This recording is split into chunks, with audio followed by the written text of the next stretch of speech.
Good morning students, आपका marks booster channel Muzaffarpur में बहुत बहुत स्वागत है। जैसा कि मैंने बताया था कि न्यू सेशन को ध्यान में रखते हुए और एवरी कॉम्पिटिशन को ध्यान में रखते हुए मैं वीडियो डालने जा रहा हूँ अल्टरनेट डेज करके। तो उसी क्रम में ये दूसरा वीडियो है और इतने अच्छे तरीके से मैं बता रहा हूँ। जब आप नाउन पढ़ लेना, एक चैप्टर पढ़ के देखो नाउन, इतने अच्छे तरीके से किसी कॉम्पिटिशन के टीचर ने, किसी स्कूल के टीचर ने नहीं आपको पढ़ाया होगा। बस एक बार पढ़ के देख लो। अब देखो, मैं जो रूल पढ़ाने जा रहा हूँ आज, कल पोसेसिव केस तक हम लोगों का पिछले वीडियो में डिस्कस हो चुका था। आज क्या करना है, आज देखिए formation of possessive case from subjective case. Subjective case से पोसेसिव केस कैसे बनाया जाए वो रूल पढ़ना है। पहला रूल इसमें क्या है, नाउन्स आइदर सिंगुलर और प्लूरल, नाउन्स आइदर सिंगुलर और plural ending with s will take only and only apostrophe to form possessive case. No need to add extra s or to deviate the noun. Means that any noun ending with s will take only apostrophe to form possessive case. Okay, no need to deteriorate the noun. Means that here you can understand. अब हिंदी में देखें, यहां पे क्या हुआ कि हमने क्या बोला, गैस कलर इज ब्लू। तो देखिए यहाँ पे गैस तो क्या था, तो गैस है, एस पहले से है नाउन में, तो हमको एक्स्ट्रा एस जोड़ने की भी जरूरत नहीं है। और दूसरा चीज, इस नाउन को बीच से तोड़ने की भी जरूरत नहीं है। ये दोनों गलत है। उसमें क्या करेंगे, केवल और केवल एपिस्ट्रॉफी लगा देंगे, केवल और केवल एपिस्ट्रॉफी ऐड कर देंगे। क्लास डिसिप्लिन इज स्ट्रिक्ट, तो इसमें बीच से इसको तोड़ेंगे नहीं, एस के बीच में एपिस्ट्रॉफी को हम नहीं ले जाएंगे। जैसा कि ये क्या है, गलत है, ये ऐसा नहीं करना है, ये गलत है। नाउन को हम लोग तोड़ नहीं सकते बीच से, ठीक है।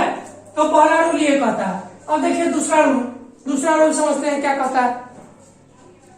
दूसरा रूल है, नाउन्स आइदर सिंगुलर और plural not ending with S will take apostrophe with S, apostrophe S to form possessive case. Means that nouns those are not ending with s will only take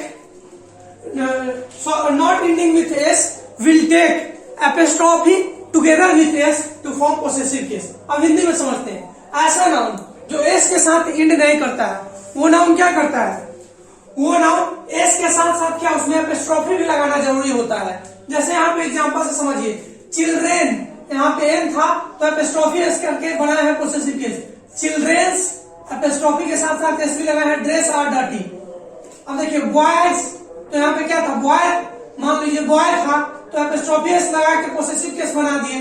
यहाँ पे epistrophe साथ साथ S लगा के possessive case बना दिए। अब इसका दूसरा केस बताने जा रहे हैं।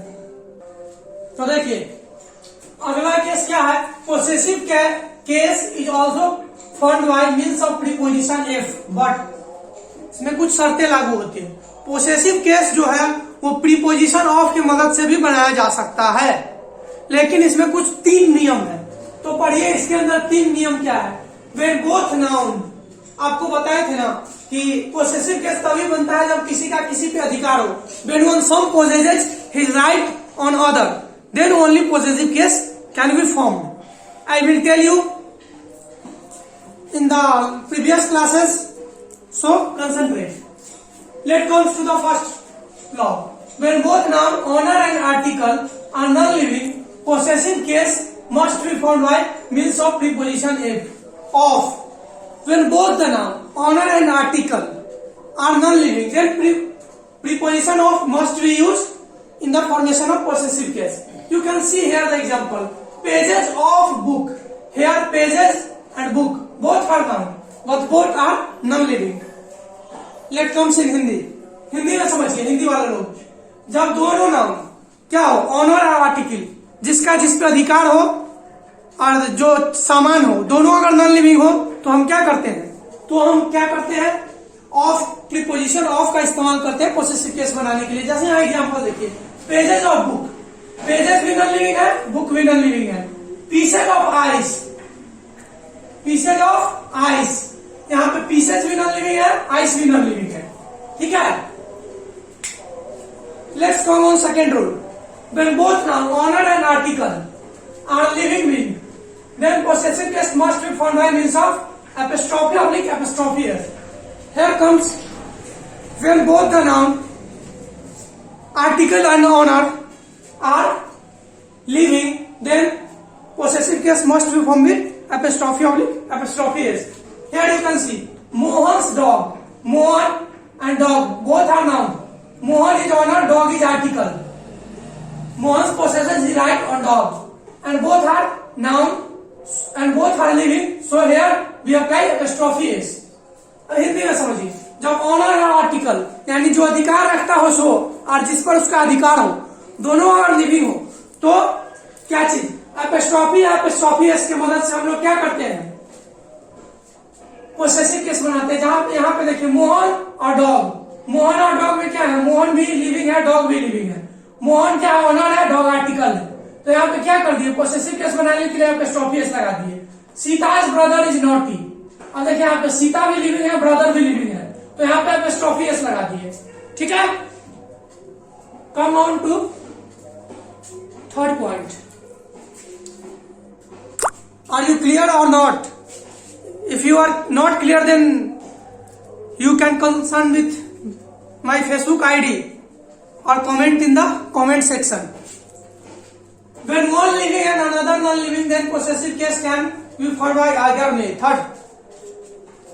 When one is non-living and another is living, then possessive case can be formed by either method. Either by means of preposition of or by means of. Here we take the same thing, book and Sita, but here book of Sita and here Sita's book. Here we apply preposition, here we apply apostrophe s. अब हिंदी में समझिए, जब दोनों में से कोई एक living हो और कोई एक नॉन लिविंग हो तो हम क्या करते हैं, ऑफ या apostrophe s किसी के मदद से बना सकते हैं। जैसे यहाँ पे देखिए book of Sita, Sita's book, दोनों सही है। हाँ, यहाँ पे एक चीज ध्यान दीजिएगा नोट में, in case of preposition of, position of noun changes in which article come first and honour goes last. Of के मदद से जो भी हम लोग बनाते हैं उसमें देखिए, जैसे यहाँ पे क्या हुआ, बुक ऑफ सीता है ना, तो यहाँ पे देखिए सीताज बुक, यहाँ पे सीता ऑनर है और बुक आर्टिकल है, ठीक है। लेकिन जैसे हमने क्या किया, प्रीपोजिशन ऑफ का इस्तेमाल किया, यहाँ नीचे समझिए सीताज बुक, ठीक है। यहाँ पे क्या, सीता ऑनर है, बुक आर्टिकल है। जैसे यहाँ पे और आगे लिख देते हैं रेड, ठीक है। अब क्या देखिए, अब क्या होगा, जब ऑफ लगाते हैं तो ये बुक पहले चला आएगा, यानी आर्टिकल पहले चला जाता है। जो ऑनर रहता है वो ऑनर बाद में चला जाता है। जैसे book of Sita is red, तो यहाँ क्या हुआ, सीता बाद में चली आई, तो ये रूल आप ध्यान रखिएगा। अब अगले सेक्शन की ओर बढ़ते हैं। Here we comes with the next topic of noun, number and person of noun. So first of all, number and person of noun. Person of noun. Nouns are always third person, never going to be first and second person. मतलब noun हमेशा और हमेशा third person ही होगा, ये गांठ बांध के रखिए। नाउन कभी फर्स्ट और सेकेंड पर्सन होने ही वाला नहीं है। नाउन हमेशा क्या होगा, थर्ड पर्सन होगा। आगे come to the next topic, number of noun. There are two types of number of noun as. Noun के दो टाइप के नंबर होते हैं जो कि नीचे दिए गए हैं। पहला singular, when noun shows single attitude, then that state of noun is called singular. When noun behaves like a single person, a single article, then that state of noun is called singular. मतलब कि जब noun अपना status यानी औकात बताए single का, यानी उससे बोध होता हो कि केवल एक है, एक चीज है, एक नाम है, एक घर है, एक आदमी है, तो ऐसे उसको क्या बोलेंगे, सिंगुलर नंबर ऑफ नाउन बोलेंगे। देखिए plural, when noun shows multi attitude, that state of noun is called plural. When noun shows multiple attitude, either of multiple persons, multiple things, multiple pages, then that state of noun is called plural noun. कम से हिंदी, जब noun क्या करे, जब noun show करे multiple attitude, यानी एक से अधिक होने का बोध होता हो नाउन का, तो उसको क्या बोलेंगे, प्लूरल नंबर ऑफ नाउन। जैसे एक से अधिक आदमी होने का बोध होता हो, एक से अधिक पेज होने का बोध होता हो, एक से अधिक किताब होने का बोध होता हो, तो उसको क्या बोलते हैं? Plural noun. अब एक बार देखिए, स्क्रीनशॉट ले सकते हैं इसका और देखिए, आप बने रहिए 7-8 महीने के लिए। मैं बोल रहा हूं आपको, वादे के साथ हर कंपटीशन के लिए आपको तैयार कर दूंगा। इससे ज्यादा इंग्लिश किसी कंपटीशन में जरूरत नहीं होगी। मैंने जो बताया 10% एक्स्ट्रा आपको बीपीएससी के लिए पढ़ना होगा और 20% एक्स्ट्रा आपको यूपीएससी के लिए पढ़ना होगा। अदरवाइज बैंक, एसएससी, इस इंग्लिश से सब कुछ आप क्लियर कर जाओगे। या फिर बोर्ड एग्जाम हो, मैं सबको ध्यान में रख के पढ़ा रहा हूं। बोर्ड एग्जाम के लिए बता दूंगा कि आपको पर्टिकुलर इतना है, इतना से ही आपसे पूछेगा, ठीक है? तो आप बने रहिए और एक बार नाउन चैप्टर पढ़ के देखिए। जब मैं नाउन के नॉमिनलाइजेशन पे आऊंगा तब आपको पता चलेगा कि कितने अच्छे से पढ़ाता हूं, कितना टाइम देता हूं, कितना मेहनत करता हूं। तो प्लीज चैनल को सब्सक्राइब करें, ज्यादा से शेयर करें और शेयर ऐसे ही नहीं करें, प्लेइंग विथ नाउन हैशटैग के साथ शेयर करें, प्लेइंग विथ नाउन। धन्यवाद। चलिए।